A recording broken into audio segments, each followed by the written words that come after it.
Bismillahirrahmanirrahim. Assalamu alaikum.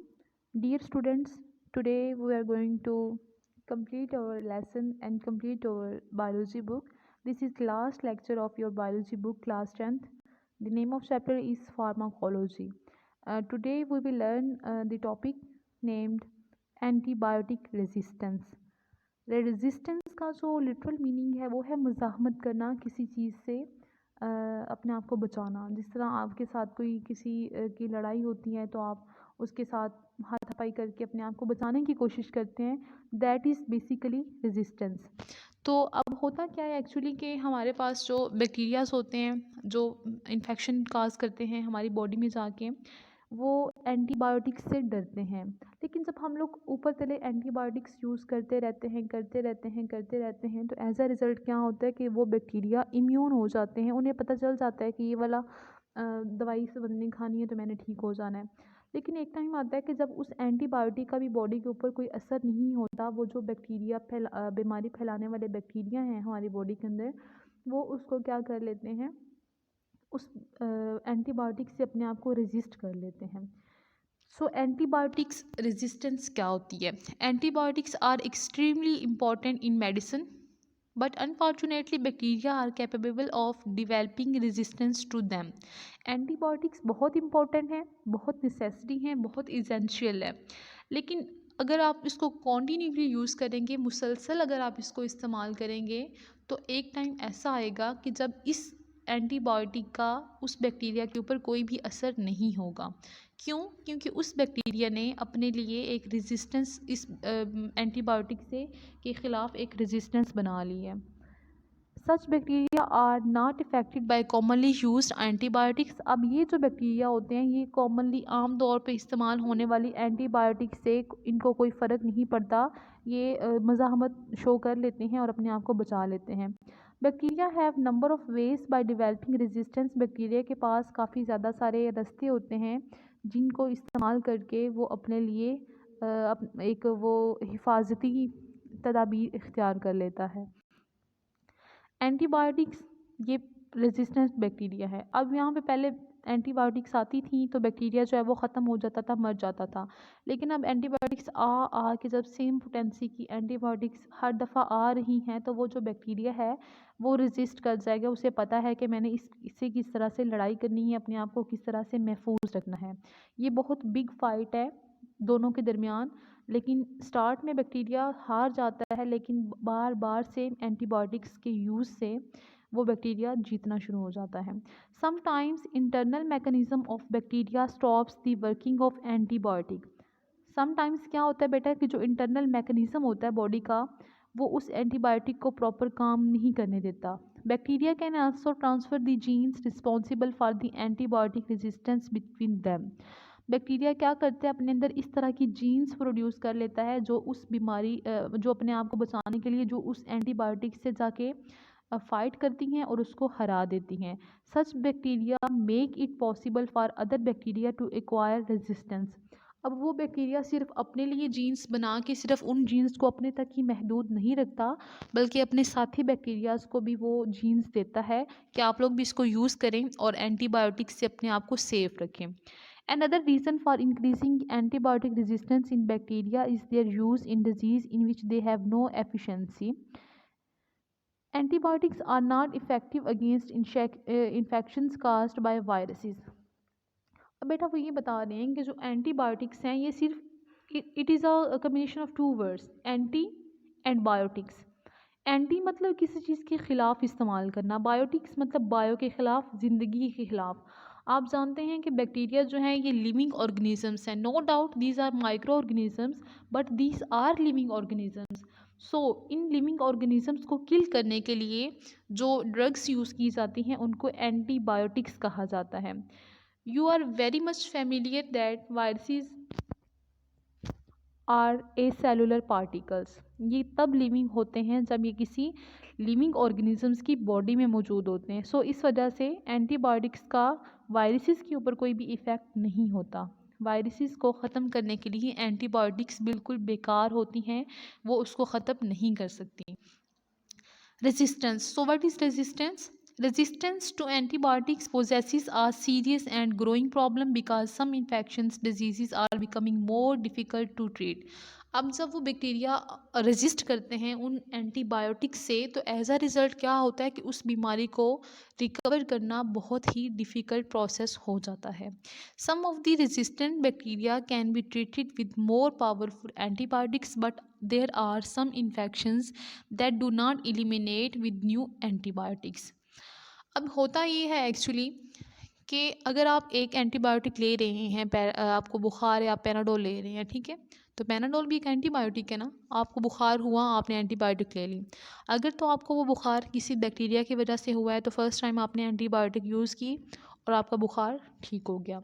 लेकिन बार बार अगर उसका काजिंग एजेंट बुखार का बैक्टीरिया है और आप लोग बार बार पैनाडोल यूज़ कर रहे हैं, तो एक टाइम आएगा कि पैनाडोल असर करना बंद कर देगी. फिर आपको डॉक्टर प्रिस्क्राइब करेगा कि आपने कोई हाई पोटेंसी की पेन किलर लेनी है या कोई और मेडिसिन यूज़ करनी है. लेकिन समटाइम्स वो जो बीमारी को फैलाने वाले बैक्टीरियाज होते हैं वो इतने ज़्यादा स्ट्रॉन्ग हो जाते हैं कि उनके ऊपर किसी भी एंटीबायोटिक का कोई असर ही नहीं होता. नेक्स्ट बेटा हमारे पास है वैक्सीन. वैक्सीन क्या होती है देखते हैं. ए वैक्सीन इज़ अ मटेरियल, कोई भी एक मटेरियल होता है कॉन्टेनिंग वीकेंड और कील्ड पैथोजेंस, जिसके अंदर बहुत ही कमज़ोर या मुर्दा पैथोजेंस होते हैं. पैथोजेंस क्या होते हैं?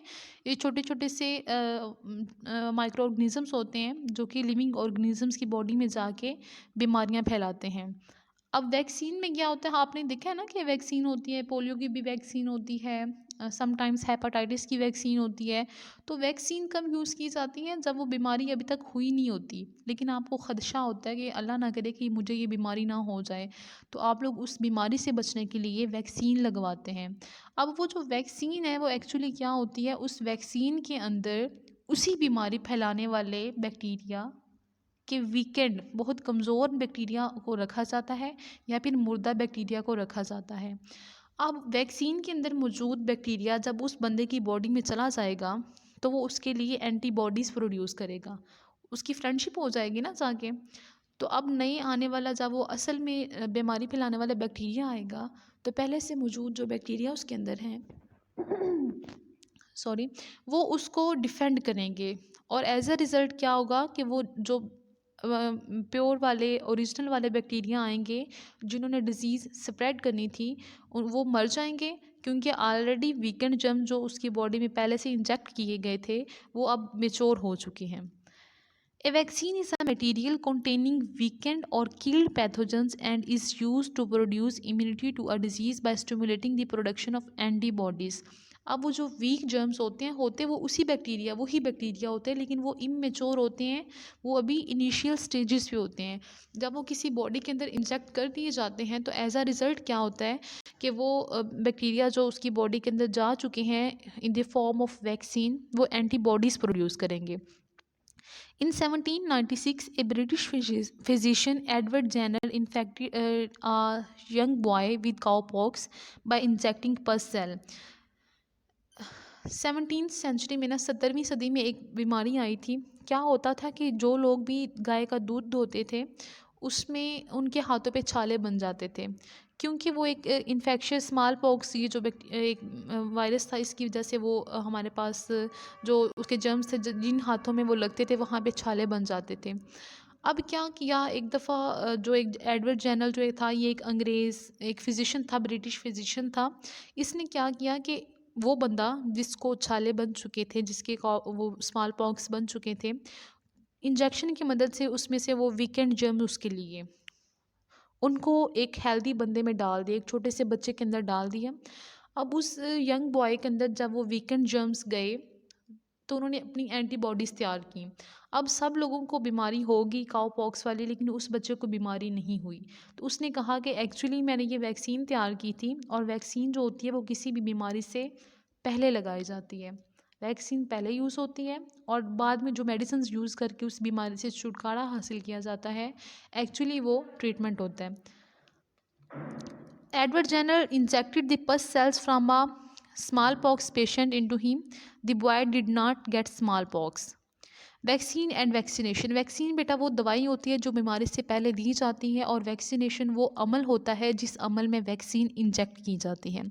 The material use to produce immunity to a disease by stimulating the production of antibodies is called vaccine. Vaccine कोई भी एक ऐसा मटेरियल होता है जो बीमारी को फैलने से रोकने के लिए बीमारी से पहले ही उसकी बॉडी में इंजेक्ट कर दिया जाता है, और वैक्सीन क्या करती है, एंटीबॉडीज़ प्रोड्यूस करती है। The process in which vaccines are inoculated in the body of living organisms is called vaccination. अब वो अमल जिस अमल में वैक्सीन बंदे को दी जाती है उस अमल को वैक्सीनेशन कहते हैं।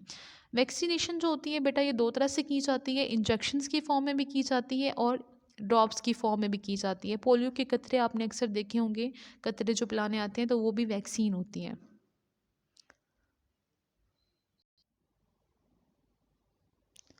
Antigens and antibodies. Pathogens contain special proteins called antigens. अब वो जो बेटा पैथोजेंस होते हैं उनके अंदर ख़ास किस्म की प्रोटीन्स होती हैं जिनको एंटीजेंस कहते हैं।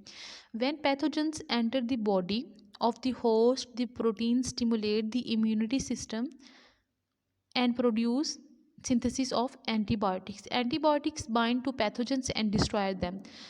बेटा जो हमारे पास पैथोजेंस होते हैं उनके अंदर स्पेशल किस्म की प्रोटीन्स होती हैं जिनको एंटीजेंस कहा जाता है। जब ये पैथोजेंस किसी भी इंसान की बॉडी में जाते हैं तो वहाँ पे जाके जो एक प्रोटीन बनाते हैं वो प्रोटीन क्या करती है, इम्यूनिटी को बढ़ा देती है और नतीजे के तौर पे एंटीबायोटिक्स प्रोड्यूस होती हैं। अब ये जो एंटीबायोटिक्स हैं ये उसके साथ क्या करती हैं, आने वाली बीमारी के साथ लड़ाई करती हैं और उसको ख़त्म कर देती हैं। When a vaccine is introduced in blood stream, जब खून के अंदर कोई भी वैक्सीन शामिल की जाती है, the white blood cells are stimulated. अब जो उसके अंदर खून के अंदर जो वाइट कलर के जो सेल्स हैं हमारी बॉडी के अंदर जिनको इम्यूनिटी वाले सेल्स जो बीमारियों से लड़ने वाले सेल्स हैं उसको ये स्टिमुलेट कर देती हैं। B lymphocytes recognise the weakened और dead pathogens as enemies and start producing antibodies against them. अब वो जो बी लिम्फोसाइट्स हैं ये बेसिकली वाइट ब्लड सेल्स की आगे से एक टाइप है। वो क्या करते हैं, बॉडी को इम्यून करने के लिए, बॉडी को डिफरेंट बीमारियों से बचाने के लिए एंटीबायोटिक्स प्रोड्यूस करते हैं। These antibiotics remain in blood and provide protection against pathogens. अब पैथोजन वो बैक्टीरिया है जो बॉडी के अंदर बाहर से आता है और आके बीमारियां फैलाता है। अब ये जो पैथोजेंस हैं इनके ख़िलाफ़ हमारी बॉडी में एंटीबायोटिक्स बनती हैं, लेकिन समटाइम्स जो बंदे जिनकी क़ुव्वत मुदाफ़ियत अच्छी नहीं होती, जिनकी इम्यूनिटी अच्छी नहीं होती, उनके अंदर एंटीबायोटिक्स नहीं बनती, सो उनको एंटीबायोटिक्स इंजेक्शंस की फ़ॉर्म में या टैबलेट्स की फ़ॉर्म में दी जाती हैं। If a real pathogen enter blood the already present antibodies kill them. अब क्या होता है, एज अ रिज़ल्ट कि अगर कोई रियल वाला पैथोजन आता है जो बीमारी फैला सकता है उस लिविंग ऑर्गेनिज्म की बॉडी के अंदर, तो वहाँ से ब्लड के अंदर मौजूद जो पहले से मौजूद आपके पास एंटीबायोटिक्स हैं वो उस पैथोजन की अटैक करती हैं और उस पैथोजन को ख़त्म कर देती हैं। Thank you so much. अगर आपको बेटा कोई चीज़ समझ नहीं आई तो आप क्वेश्चन कर सकते हैं।